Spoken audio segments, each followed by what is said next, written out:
इब्रानियों अध्याय 2 महान उद्धार। इस कारण चाहिए कि हम उन बातों पर जो हमने सुनी है और मन भी लगाएं, ऐसा न हो कि बहकर उनसे दूर चले जाएं, क्योंकि जो वचन स्वर्गदूतों के द्वारा कहा गया था जब वह सितर रहा और हर एक अपराध और आज्ञा न मानने का ठीक ठीक बदला मिला, तो हम लोग ऐसे बड़े उद्धार से निश्चिंत रहकर कैसे बच सकते हैं, जिसकी चर्चा पहले पल प्रभु के द्वारा हुई और सुनने वालों के द्वारा हमें इसका निश्चय हुआ।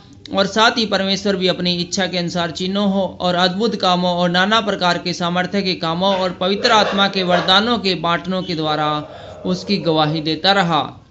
हमारा उद्धारकर्ता, उसने उस आने वाले जगत को जिसकी चर्चा हम कर रहे हैं स्वर्गदूतों के अधीन न किया, वरन किसी ने कहीं यह गवाही दी है, मनुष्य क्या है कि तू उसकी सुधि लेता है, या मनुष्य का पुत्र क्या है कि तू उसकी चिंता करता है। तूने उसे स्वर्गदूतों से कुछ ही कम किया। तूने उस पर महिमा और आदर का मुकुट रखा और उसे अपने हाथों के कामों पर अधिकार दिया। तूने सब कुछ उसके पांव के नीचे कर दिया। इसलिए जबकि उसने सब कुछ उसके अधीन कर दिया, तो उसने सब भी रख न छोड़ा जो उसके अधीन न हो।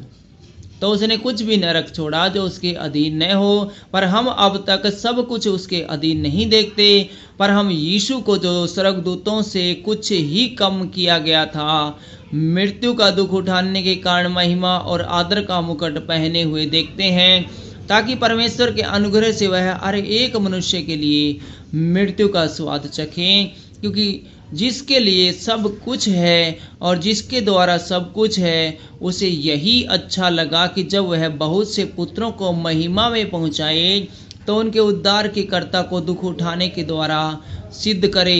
क्योंकि पवित्र करने वाला और जो पवित्र किया जाता है सब एक ही मूल से हैं। इसी कारण वह उन्हें भाई कहने से नहीं लजाता।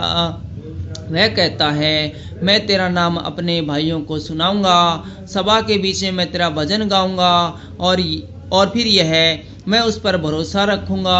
और फिर यह, देख मैं उन लड़कों सहित जिसे परमेश्वर ने मुझे दिए, इसलिए जबकि वे लड़के मांस और लहू के भागी हैं, तो वह आप भी उसके समान उनका सहभागी हो गया, ताकि मृत्यु के द्वारा उसे, जिसे मृत्यु पर शक्ति मिली थी, अर्थात शैतान को निकम्मा कर दें, और जितने मृत्यु के भय के मारे जीवन भर दास्तों में फंसे थे उन्हें छुड़ा लें। क्योंकि वह तो स्वर्गदूतों को नहीं वरन अब्राहम के वंश को संभालता है। इस कारण उसको चाहिए था कि सब बातों में अपने भाइयों के समान बने, जिससे वह उन बातों में जो परमेश्वर से संबंध रखती है एक दयालु और विश्वास योग्य महायाजक बने, ताकि लोगों के पापों के लिए प्रायश्चित करें। क्योंकि जब उसने परीक्षा की दशा में दुख उठाया, तो वह उनकी भी सहायता कर सकता है जिनकी परीक्षा होती है।